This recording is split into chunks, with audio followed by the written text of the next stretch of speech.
I bought my dream house after 7 years of saving and sent out invites a month in advance. On the big day, no one showed.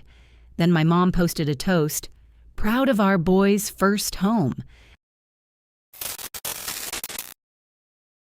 Autumn sunlight streams through my windows, creating golden patterns on the dining table that I spent 3 hours cleaning. 24 pieces of vintage porcelain that I collected over months. 24 crystal glasses that catch the light. 24 empty chairs.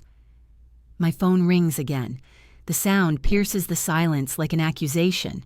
I've been avoiding it for the last hour, but the notifications won't stop. With trembling fingers, I pick it up. Its weight suddenly becomes unbearable. The screen lights up with a stream of notifications from social media, and there they are, all of them. Mom and Dad are beaming next to Logan in what is to be his new apartment. Aunt Diana raises a glass of champagne. Uncle Richard hugs my cousin Colleen. Grandma looks frail but happy in the corner of the frame. My mom's caption reads, "So proud of our boy and his first home purchase." The Mitchell family celebrates Logan's big milestone. I scroll to the next photo. More relatives, more smiles, more champagne. Then a video starts playing. Logan's perfectly white teeth flash as he laughs with 2 of our cousins. Savannah always shows off her trendy renovation posts. Today is my day. The phone slips from my hands, crashing onto the table. I press my palm to my mouth, but it doesn't stop the sobs that escape. Tears blur my vision as I stare at the untouched appetizers. The wine I splurged on because Dad loves a good Cabernet. The homemade rolls cooling in the basket. Just a few hours ago, I was humming as I moved around this kitchen. I woke up before dawn, too excited to sleep. The morning light barely touched the old oak floors as I reviewed my handwritten to-do list. The invitation, sent weeks ago, promised a 2 p.m. celebration of my first home, this 1920s craftsman-style house into which I had poured my savings and 9 months of my own sweat. "You're overdoing it again, Rachel," she said, watching me arrange flowers in vintage blue vases I had collected especially for this day. But her smile was kind as she helped me polish the silver that had once belonged to my grandmother. "I want everything to be perfect," I explained, smoothing the napkin for the 4th time. "Mom said the house was too small when I bought it. Dad thought the neighborhood was questionable. I need them to see what I've created here." Rachel squeezed my shoulder. "They should be proud of you no matter what." The first signs of trouble appeared at 1:45 p.m. A message from my mom, "We're running a little late. Start without us." By 3:30 p.m., my colleagues Jane and Peter had arrived. My elderly neighbor, Mrs. Eleanor, brought a homemade pie.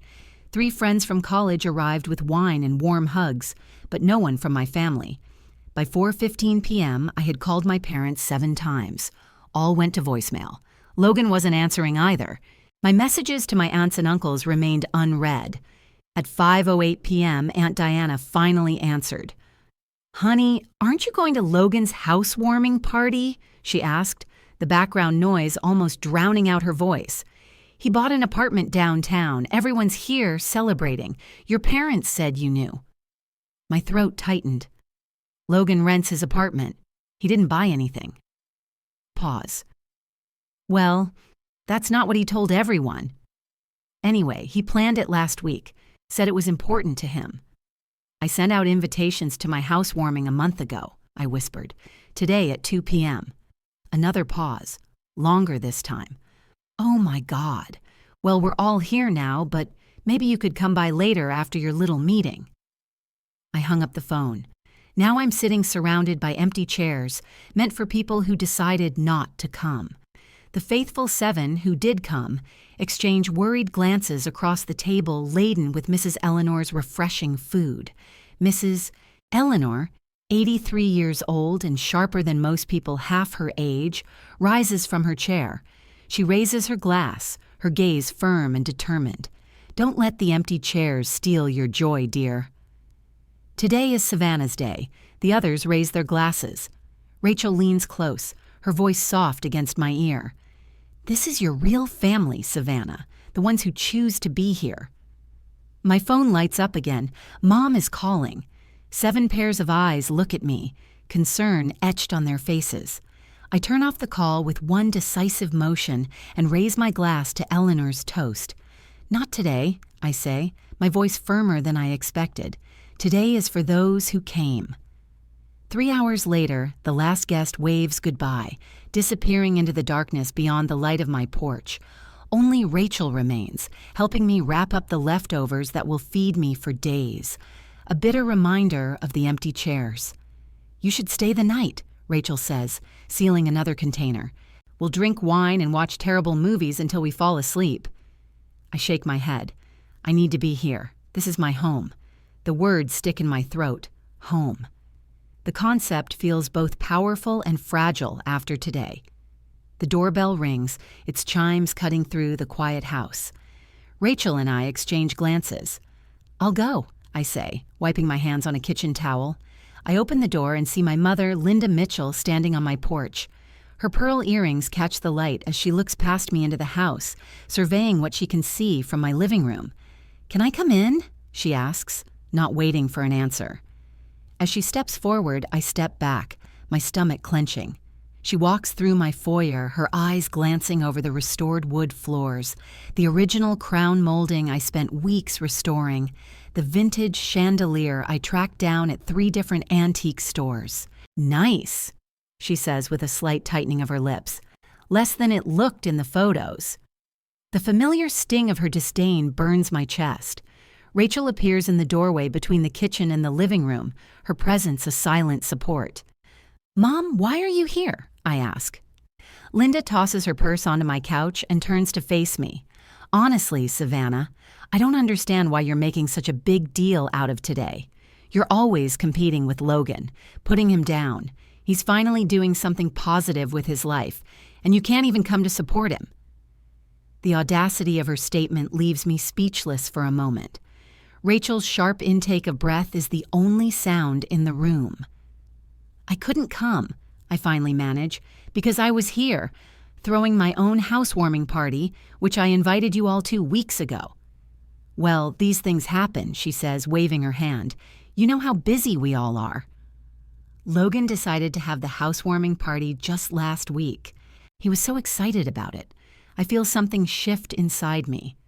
Last week, but I sent out my invitations 4 weeks ago. Linda is adjusting the pillows on my couch. Logan is going through a difficult time. When he told us he was having a small gathering, we thought it would be good for him. It would give him confidence. "He told you it was a rental, not a purchase, right?" I ask, my voice firmer than I feel. Linda's fingers freeze on the pillow. "Well, you know how your brother is with details. The important thing is that he's finally taking the initiative." "Mom," I say slowly, understanding dawning on me, "did you know that Logan planned his party for the same day as my housewarming?" Her silence answers my question more eloquently than words. "You knew," I whisper. "You all knew. And you helped him pretend he bought the place when he's just renting." The betrayal cuts deeper than I thought. "You staged a fake celebration to deliberately overshadow mine." "Now you're being dramatic." Linda straightens up, her defense mechanism kicking in. "It's not all about you, Savannah. Logan needs our support more than you do. You've always been independent." "Independent?" The word flashes in my throat. I was independent because I had to be. All my life, you ignored my accomplishments while celebrating Logan's mediocrity. Linda's eyes widen. I've never spoken to her like this before. "When I made the honor roll, you were too busy with Logan's football games to come to the ceremony. When I got my scholarship, you spent the night comforting Logan because he didn't get one, even though he barely maintained a C average." My voice grows stronger with each word. "I worked 3 jobs to pay for graduate school while you paid Logan's rent after he dropped out of college. I saved for 7 years to buy this house, while you financed one failed business venture after another for him. We always supported you both equally," Linda protests, but the lie hangs hollow in the air between us. "I spent $62,000 over 9 months renovating this house with my own hands," I continue, trembling now. Every weekend, every vacation day, every free hour after work. Meanwhile, you criticized my wasteful purchase in a questionable neighborhood without even bothering to visit. Linda's face hardens. After everything we've done for you. What exactly have you done for me? The question bursts out from some deep, wounded place. Name one thing you've done to support my dreams the way you support Logan's. Her silence stretches between us. Rachel stands witness to a confrontation that has lasted a decade. This is my house, I say, walking to the front door and opening it wide. I earned it. Get out. Linda's mouth opens in shock. Our conversations don't end like this. Usually I apologize for upsetting her, for being difficult, for existing in a way that demands more than she is willing to give. Savannah Elizabeth Mitchell, you don't talk to your mother like that. I just did, I reply, my voice calm despite the storm inside me. Please leave. She gathers her purse, her shoulders tense with indignation. Your father will hear about this. I'm sure he will. When the door closes behind her, I lean against it, feeling empty and somehow fuller than before. Rachel quietly approaches and hugs me. I'm proud of you, she whispers. Morning sunlight streams through my kitchen windows as the doorbell rings again. I barely slept, endlessly replaying yesterday's confrontation. When I open the door, my father, Charles Mitchell, stands alone on the porch, his tall frame slightly hunched, his expression unusually uncertain. May I come in? He asks softly. I step back silently. Unlike my mother, he pauses in the hallway, truly taking in the details of my home. May I see it? He asks. The whole house. I lead him through every room, the kitchen with its restored original cabinets, the living room with built-in bookshelves that I sanded by hand, the office where I work remotely 2 days a week, the guest bedroom, which Rachel helped me paint a soft sage green. In my backyard, he stops at the garden beds I built last month. Did you do all this yourself? He asks. Mostly, I reply. Friends helped with the bigger projects. He nods slowly. It's beautiful, Savannah. You've created something special here. The compliment, the first genuine one I can remember from him, feels strange between us. Logan told everyone he bought this place, he says suddenly. We knew that wasn't true. The confirmation of their deliberate deception still stings, even though I already knew. Your mom is very upset, he continues. I recognize the familiar pattern, an attempt to regain control through guilt. Maybe if you apologized, we could put this behind us. I'm not going to apologize for telling the truth, I reply, or for expecting basic respect. His expression hardens slightly. You know, Savannah, we're not getting any younger, and our legacy... I don't need your money, I interrupt. I never did. Something changes in his face. Anger, perhaps, at losing the leverage he thought he had, but in that flash of emotion, I see something else. A pattern that has defined my entire life. You gave Logan 3 business loans, I say quietly.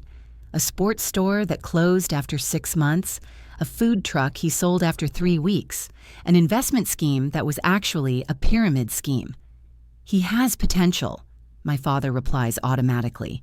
He just needs support to find his way. What about me? Did I ever have potential worth supporting? His silence speaks for itself. A car pulls up to my driveway. Rachel gets out with an older woman I recognize as her friend, Dr. Elaine Foster. Behind them, Mrs. Eleanor parks her old Buick, getting out with a covered dish in her hands. My phone buzzes with messages from colleagues who were there yesterday, sending photos and supportive texts. I should go, my father says, watching the new arrivals with a grim expression. Your mother expects you to call and apologize. The family has been through enough drama. You can't threaten me with alienation from my family when that's already my reality, I reply, walking him to the door. He pauses in the doorway. That's not how families behave, Savannah. I know, I say quietly. That's the problem. When the door closes behind him, I lean against it, exhaling slowly. Dr. Foster approaches, her kind eyes assessing me with professional interest. "This is the first step," she says softly, recognizing the pattern. The little red notification dot on my Instagram app has been haunting me for 7 days. Every time I unlock my phone, it stares back at me, calling me to look at the damage my family continues to inflict. I sit in my home office, surrounded by the pale green walls I painted myself, when my phone buzzes with another message. Aunt Diana again. "Your mom is very upset. When are you going to apologize?" I put my phone down on my desk without responding. The wooden surface still smells faintly of lemon oil from yesterday's polishing. Through the window, I see the maple tree in my backyard, its leaves turning yellow in the October sun. Logan's Instagram remains unchanged since my housewarming party. His profile still prominently features the announcement of his apartment purchase, complete with champagne toasts and congratulatory comments from relatives who never bothered to verify a single word of it. "Enough," I whisper to the empty room. I pick up my phone and open my camera roll. There, waiting, is a photo Rachel took 3 months ago. Me standing on the porch of my Craftsman, keys in hand, my face red with pride and exhaustion. The caption forms in my mind with perfect clarity as I type, "Renovation complete on my first home purchase, from rewiring to restoring these 100-year-old floors myself. Thank you to everyone who supported this journey. Hashtag first homeowner, hashtag renovation, hashtag craftsman style." I hit post without mentioning the betrayal, without tagging a single family member. Memories of buying this house wash over me. Working 60-hour weeks between my data engineer job and freelance coding, on the weekends, living in a studio apartment with college furniture to save every dollar possible. Bidding on 3 houses at auction until I finally got the call about this Craftsman that needed too much work for most buyers. That moment standing alone in the empty living room after signing the papers, pressing my palm against the worn wooden archway, no parents to celebrate with, no brother to help move furniture, just me, a set of keys, and a house that needed as much care as I did. How different from Logan's situation, an apartment in the city center that our parents helped secure with the first and last month's rent, furniture they bought, a moving service they paid for. My phone buzzes with a message from Katie, my father's sister's daughter and the only relative who seems to see the situation clearly. "Thought you should see this," her message reads, accompanied by screenshots from an extended family group chat. My stomach clenches as I scroll through the messages. Aunt Diana. "The situation with Savannah is getting out of hand. Linda is beside herself." Uncle Richard. "Logan says she's just jealous of his success. She always has been." Cousin Michael. "We all know Savannah has always been difficult. Remember the meltdown she had on Thanksgiving when she was 16? The meltdown they're talking about was my reaction when everyone forgot that I had been accepted to MIT with a partial scholarship. They spent the entire dinner discussing Logan's C+ average in high school math. The following screenshots reveal the family mythology I have struggled with my entire life. Savannah is a provocateur. Savannah is overly sensitive. Savannah needs to try harder to be understood. The weight of their collective rejection feels like concrete hardening around my chest. Later that day, Dr. Foster's office smells of sandalwood and old books. The leather chair creaks slightly as I shift position, retelling the family chat messages. The golden child versus the scapegoat dynamic is textbook in your family structure, she says, her voice soft but businesslike. Logan was positioned as the one who could do no wrong, while you were assigned the role of the one who could never do enough. I've suspected this for years, I admit, but to see it laid out in that group chat, it's like they're living in an alternate reality. Dr. Foster leans forward slightly. What would your life look like if you stopped seeking their approval?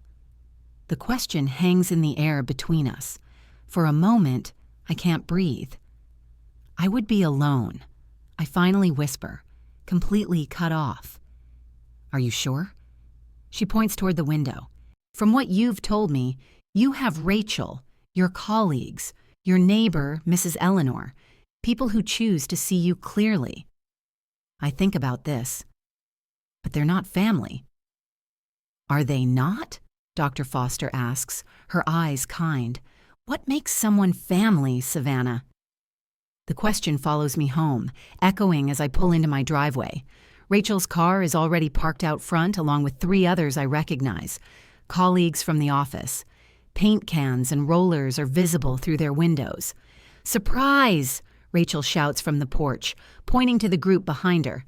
Painting party for the guest bathroom. We brought pizza and wine, too. Inside, Mrs. Eleanor is already there, arranging flowers in a vase on my dining room table. I brought seedlings from my garden, she explains, and I want to show you how to prune those rose bushes out front before winter. My grandmother taught me, and someone has to know these old techniques. Over the next 2 weekends, the house is filled with more than just paint and sawdust. Laughter echoes through rooms that once felt empty with anticipation. My colleagues, Jane and Peter, become regular dinner guests. Mrs. Eleanor teaches me her grandmother's secrets for growing perfect tomatoes next spring. The doorbell rings on Wednesday evening as I'm cooking dinner. Through the frosted glass, I recognize Logan's silhouette. Confident posture, one hand casually in his pocket. When I open the door, his smile is as practiced as ever. "Hi, sis," he says, leaning against the doorframe as if we're in a TV sitcom. "The place looks good." I don't invite him in right away. "What brings you here, Logan?" He looks a little uncomfortable. Things got a little out of hand with the apartment situation. Mom and Dad may have overreacted. That's not an excuse. Not really. I step back and let him in, watching him assess the house with new eyes. "Listen," he says, returning to his real purpose in a minute. "I have this investment opportunity, a real estate development downtown. Small investment, big potential. I thought of you since you're in real estate now." The familiar pattern unfolds like a worn card. Logan needs money. Logan comes to Savannah. Logan expects Savannah to deliver. "How much?" I ask, more out of curiosity than anything else. "Just $15,000 to get started. I'd pay you back as soon as it starts working." Like the business loans from our parents that were never repaid. Like the temporary stay in his first apartment, which they ended up financing for 2 years. I look at my brother, really look at him perhaps for the first time, a charming smile that doesn't reach his eyes. The expectation of obedience is so deeply ingrained that he doesn't even consider that I might refuse. "You've never seen me clearly," I say quietly, "and I finally see you." His face hardens slightly. "What does that mean?" "It means no, Logan. I'm not investing in your project." After he leaves, I make a decision that surprises even me. I call my mom and agree to Sunday dinner at their house. But first, I meet with Dr. Foster to prepare. "Remember," she says during our session, "they'll try to pull you back into old patterns. You don't have to respond the way you always have." "Rachel will be waiting nearby," I tell her, "just in case." "Good. What boundaries are you setting before you go?" I count them on my fingers. "I'll leave if they disparage my home or my choices. I won't discuss lending Logan money. I won't stay longer than 90 minutes. Dr. Foster nods. "And what is your goal on the train?" "To see if honesty is possible," I reply. "To see if there's anything worth saving." Sunday arrives cold and clear. I park in front of my parents' country house, its perfect lawn and matching porch furniture contrasting sharply with my eclectic craftsman. Taking a deep breath, I walk to the door. The silence as I enter the dining room is deafening. Logan tries to make a joke that falls flat. My father clears his throat repeatedly. My mother serves the food, avoiding eye contact. "Thank you for coming, Savannah," my father finally says. I take my place at the table. "I'm here to see if honesty is possible." The words land like stones in still water. No one seems to know how to respond to direct communication. We spend most of dinner making tense small talk about the weather and neighbors. My mother asks about my job but interrupts before I can fully answer. My father asks about the house, but frowns when I mention the new water heater I installed myself. The tension breaks when my mother puts her fork down with a sharp clatter on the thin porcelain. "I don't understand why you had to buy such an expensive house," she says. "All that money, when you could have had something more sensible like Logan." Lies hang in the air between us. I slowly get up, carefully placing my napkin next to my half-eaten meal. "I didn't come here for more lies," I say, my voice firmer than I expected. "Savannah, please," my father pleads, also standing up. "Family should forgive each other." I look at him directly, then at my mother, then at Logan, who doesn't meet my gaze. Family must be worthy of forgiveness first. The door closes behind me with quiet finality as I step out into the cool evening air, breathing deeply for the first time in years. The morning sun spills across my kitchen table as I arrange freshly cut dahlias in the blue ceramic vase Eleanor gave me. Through the window, I see my garden coming to life. 3 months of determined work that have transformed once barren land into something beautiful. Roses climb their trellis with quiet determination, mirroring my own journey.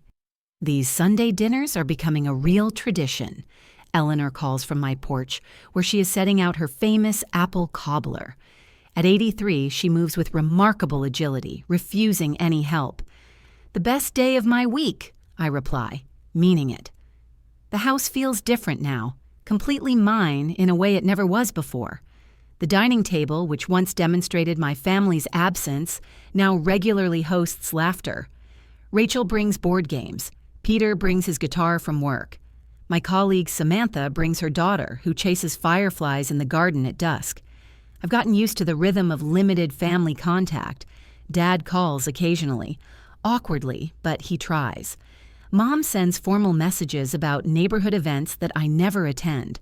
Logan sends nothing, which is his way of being at peace. Until today. My phone vibrates on the countertop. Rachel glances at me from where she's cutting vegetables. "Your face just did that thing," she says. I turn my phone toward her. Logan's social media announcement glows on the screen. She said yes. Jennifer has made me the happiest man in the world. #engaged, #finally found the one. The photo shows him beaming next to a pretty blonde, her left hand displayed with what appears to be a diamond large enough to require its own zip code. "Wow," says Rachel. "Didn't they just start dating last month?" 5 weeks, I confirm, scrolling to read the comments. Relatives I haven't heard from in months have already liked and commented. My parents leading the congratulatory parade. My phone rings. My mom's name flashes on the screen. Savannah. Her voice is unnaturally bright when I answer. "Have you seen Logan's wonderful news? We're so excited. Jennifer is absolutely perfect for him." I press my fingertips to my temples. "Congratulations. We're planning an engagement party in 3 weeks. The whole family will be there." She pauses meaningfully. "This is important, Savannah." Family obligations come first, especially for something this significant. The familiar pressure builds in my chest, the weight of expectations wrapped in guilt. "I'll think about it," I say, instead of my usual automatic agreement. "You'll think about it?" Her voice rises. "It's your brother's engagement." "After everything we've done for you?" "I have to go, Mom." Guests are coming for Sunday dinner. I end the conversation before she can respond, my hands surprisingly steady. Within an hour, my phone is flooded with messages from aunts, uncles, and cousins. All variations on the same theme. Family comes together for important moments. Your brother would be there for you. It's time to put aside differences. The most telling comes from Aunt Diana. "Your mother mentioned that you could help with the wedding expenses, since Logan is back between jobs." Rachel reads over my shoulder and makes a sound between a laugh and a snort. Of course, the golden child needs another rescue. Dr. Foster's advice from our last session echoes in my mind. You don't have to respond to every crisis. Selective engagement protects your peace of mind. I compose one careful message and send it to Logan. "Congratulations on your engagement. Wishing you both happiness. Nothing more, nothing less. Others get variations. Thanks for letting me know. I'll check my schedule when the invitation arrives. Look at you, setting boundaries like a champ, Rachel says, squeezing my shoulder. Dr. Foster would be proud. I agree, surprised by the lightness in my chest where dread usually resides. Sunday dinner unfolds with the comfortable familiarity of a chosen family. Eleanor tells stories about her late husband's gardening disasters. Peter plays a new song he's been working on. Rachel teases Samantha about her crush on the new Aitano. Or one mentions weddings or family obligations or my obligation to show up and pretend. No one offers to help me pay for someone else's celebration. No one questions my worth. 2 days later, an unfamiliar number appears on my phone. Is this Savannah? This is Jennifer, Logan's fiancée. My grip tightens. Yes. I hope this isn't inappropriate, but I'd like to meet with you. Just us. Her voice lacks the polished charm Logan usually looks for in women. There is something refreshingly direct about her. May I ask why? A pause. I saw what happened at your housewarming through old photos and comments. I notice how your family talks about you when you're not around. Another pause. I need to understand what I'm getting myself into. The unexpectedness of her honesty catches me off guard. Coffee at Riverdale Roasters tomorrow at 2. I'll be there, she says, relief evident in her voice. That evening, Dad shows up at my doorstep with a cardboard box under his arm. May I come in? I step back, noticing his cautious respect for my threshold, a small but significant change from his previous authoritative entrances. He places the box on my coffee table. Found this in the attic. Thought you might want them. Inside are family photos I've never seen before. Me at age 5, proudly holding a science fair ribbon. Me at age 12, sitting in my grandfather's workshop, learning to sand wood. Me at age 16, beaming in front of a used car I bought with my own savings. I took these photos, Dad says quietly. Your mom thought it was a waste of film to take pictures of everyday moments. My throat tightens as I pick up a photo of myself in my master's cap and gown, my face beaming with accomplishment. Dad stands next to me, a rare smile on his face. We let you down, he says simply. I let you down. The words I've waited decades to hear land with surprising weight. Not satisfaction, not triumph, just complicated pain. Logan told everyone the ring was paid for, he continues, staring at his hands. It's not. He used Jennifer's credit card with promises to pay her back. I wait, allowing him to sit with his complicity. Your mother wants me to convince you to attend the engagement party to bring a generous gift. He looks me straight in the eye. She doesn't understand that things have changed. Outside in my garden, Eleanor's wind chimes signal a change in the wind. Some things have changed, I agree. Some haven't. Dad nods, understanding the boundary. He gets up to leave, pausing at the door. The house looks beautiful, Savannah. You've built something real here. 2 hours later, Mom arrives unannounced, bursting in with familiar authority. This ridiculous distance has gone on long enough, she declares. You will attend Logan's engagement party and act like a family, or you will not be a family. It's that simple. The threat that would once have devastated me now feels strangely powerless. That's not a choice you get to make anymore, I tell her, my voice calm. Her face flushes. After everything. I'll decide about the party on my own terms. You can show yourself out. The next day, Jennifer and I sit in a corner of Riverdale Roasters. She's nothing like Logan's usual girlfriends. No artificial polish, no calculated charm. My parents divorced when I was 12, she explains, stirring her coffee. My father was like Logan in many ways. Charming, always the victim, never responsible. My mom supported him until she couldn't anymore. Understanding passes between us. Are you sure about marrying him? I ask. Her smile is sad. No, but I need to see it clearly before I decide. I carefully consider my answer. I'll go to the engagement party, I tell her. Not for them, for me and for you.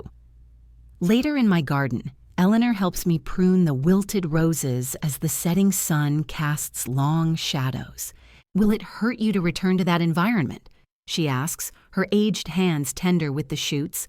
I ponder the question. Maybe, but I'm not the same person they think I am. Eleanor nods, wisdom in her eyes.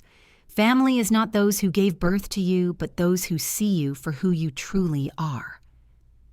I look at my house, the windows glowing with warm light, the garden taking root, the strength visible in every repair and renovation I have completed with my own hands.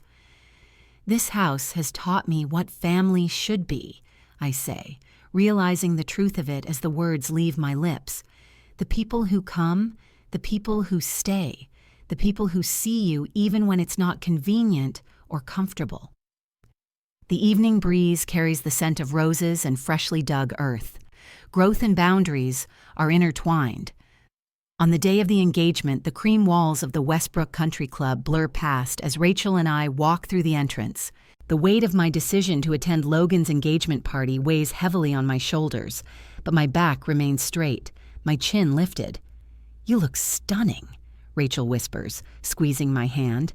Simple elegance beats ostentation any day. I chose a forest green dress that flatters my figure without drawing attention. No flashy jewelry, no elaborate hairstyle. Just me, unadorned and unapologetic. The murmuring stops as we enter the main reception area. Relatives freeze in mid-conversation, drinks suspended at their lips. Some nod awkwardly, others look away. I spot Aunt Diana whispering to Uncle Richard, their eyes darting in my direction. Logan is standing by the gift table, his smile wavering when he notices me. He was clearly expecting an empty chair with my name on it, another opportunity to paint me as difficult. Jennifer waves from across the room, relief washing over her face. My parents approach with practiced smiles that don't reach their eyes. My mother's relief quickly turns into something sharper, more calculating. Dad shifts from foot to foot, his standard reaction to impending conflict. "You came," Mom says, her voice tuned for the benefit of nearby relatives. "How thoughtful." "I couldn't miss it," I reply, keeping my voice light. The weight of unspoken words hangs between us. 20 minutes pass in small talk with distant relatives who suddenly find the weather fascinating. I'm standing by the refreshment table, sipping soda when Mom materializes beside me. "Listen carefully," she hisses, her face set in a pleasant smile for the audience. "Don't mention your home today." This is Logan's moment. The old pattern tries to reassert itself. Linda dictates. Savannah obeys. Dad hovers nearby, his expression torn between intervening and preserving precious family harmony. "Mom," I begin. "Not everything has to be about you," she continues, rearranging the canapes on her small plate. "For once, can you let your brother have his moment without competing?" Before I can respond, Jennifer approaches, her cream cocktail dress catching the light. Her eyes dart between Mom and me, reading the tension. "There you are," she says warmly. "I was hoping to catch you." Mom's smile tightens. "We were just discussing family matters, dear." I take a deep breath, centering myself. Dr. Foster's words echo in my mind. "Your answer belongs to you, not them." I turn back to Jennifer, a genuine smile warming my face. "I'm here to celebrate you, Jennifer." Nothing else matters today. The simple truth hangs in the air. Mom's fingers tighten around her glass, her attempt at manipulation foiled. Jennifer takes my arm, gently leading me away. "Thank you for coming," she whispers. "It means more than you know." The evening progresses, a careful dance of social pleasantries. Then comes the moment when Logan stands up for his toast, a glass of champagne in his hand. "Jennifer and I are so grateful to see everyone here tonight," he begins, his charm on full display. "As you know, this year has been full of milestones for us.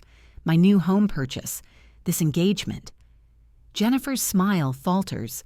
Her eyes find mine across the table. Relatives who believed his story about buying an apartment shift uncomfortably in their seats. Aunt Diana studies her plate with sudden interest. I sit quietly sipping my water, refusing to correct or intervene. The lie collapses under its own weight as Jennifer's confusion becomes apparent to everyone present. After the toast, Jennifer takes Logan aside. Their heated whispers carry across the room. Logan's gestures become more and more desperate as he glances at our parents. Mom straightens the centerpiece with fierce concentration. Dad looks at his watch, as if time itself could save him. Later, I go out onto the terrace to get some fresh air. The spring evening envelops me, cool and clear. There you are. Jennifer appears beside me, her eyes red from crying, but clear. Are you okay? I ask. She shakes her head. I had no idea how deep it went. The apartment, the promotion he never got, the savings that don't exist. Her voice breaks. Your parents know, don't they? They always knew. Yes, I reply simply. They always knew. How do you deal with it? With this family? I ponder her question as I watch the stars appear in the darkening sky. I'm still learning, but choosing the truth helps, even when it hurts. The patio door swings open with a bang. Logan rushes toward us, his face red. What are you doing? He demands. You're turning her against me. Jennifer straightens up. She's just being honest with me, Logan. Honest? He laughs bitterly. She's always been jealous of me. Ask anyone in the family. I just did, Jennifer says quietly. I asked your cousin Mark about the apartment. He seemed embarrassed. Logan's mask slips, revealing the confidence beneath. So what if I'm renting? Everyone embellishes sometimes. It's not about the apartment, I say quietly. It's about the pattern. The family mythology crumbles before everyone on the terrace. The other three relatives come out, witnesses to Logan's growing agitation. I gather my purse, suddenly tired. I should go. Mom appears in the doorway, her voice tense. Savannah, don't make a scene. Dad steps forward, his face covered with something new, understanding. Let her go, Linda. We've done enough. Simple words hang in the night air. Mom stares at him, shocked by this deviation from the script. I walk past them, head held high, steps measured. My relatives part like water, their expressions ranging from confusion to growing understanding. Outside, the spring air fills my lungs. Rachel is waiting by the car, a question in her eyes. Ready? She asks. I look back at the country club, its windows glowing with light. Inside, the truth has finally broken through. Whether they accept it or continue to deny it no longer dictates my peace of mind. Yes, I reply. I'm ready. Sunlight filters through the new curtains, painting golden patterns on my dining room table. A year has passed since I sat here surrounded by empty chairs. Today, 8 place settings await, with vintage blue vases holding roses from my garden. 8 chairs that will be filled with people who choose to be here. I run my fingers over the oak table, remembering how it felt that day when my phone revealed the truth about my family. The memory stings less now, dulled by time and healing. Dr. Foster calls it progress. Something smells wonderful, Rachel says, appearing in the doorway with a bottle of wine. She's been here since dawn, helping to prepare for tonight's dinner, our Sunday tradition for almost a year now. Eleanor's recipe, I reply, smiling as I arrange the napkin. She swore her stew could cure anything. The walls around us tell our story better than words ever could. Photos of my chosen family fill the spaces once reserved for blood relatives. Rachel and I paint the living room. Peter and Jane help install bookshelves from work. Mrs. Eleanor taught me how to plant hydrangeas before her health declined last winter. You should see the garden, I say to Rachel, leading her to the back door. It's beautiful. Outside, the yard has been transformed from barren land to vibrant life. Eleanor's gardening lessons weren't just about plants. Gardens teach patience, she told me during our last conversation. Some relationships blossom quickly, others need seasons of care, and some never take root. Dr. Foster and I meet monthly instead of weekly now. Yesterday she asked me what I had learned over the past year. I've learned to build fences, I replied. Not just the white picket fence outside, but boundaries that protect what matters. At work, I mentor Alexis, a young engineer whose mother criticizes her career choices. Yesterday she wrote, "Your advice changed everything. I said no to my mom about a family gathering, the first boundary in my life." The phone rings, bringing me back to the present. Rachel squeezes my shoulder before I answer. My father, Charles, stands on the porch holding a potted plant, uncertainty etched on his face. Our monthly coffee dates have been awkward but honest, moving towards something new. "I thought your garden might have a place for this," he says, offering a small lilac bush. "Your grandmother had one like this at our first house." I accept it with a sincere smile. It's perfect for the corner flower bed. Inside, Charles surveys the transformed space, the home my mother still refuses to visit. She remains locked in her narrative, where Logan deserves endless chances, and I remain ungrateful. Logan blames Jennifer for abandoning him after the truth came out at the engagement party. Last I heard, he moved back home, still telling stories about opportunities around the corner. The doorbell rings again. More chairs fill up as my chosen family arrives.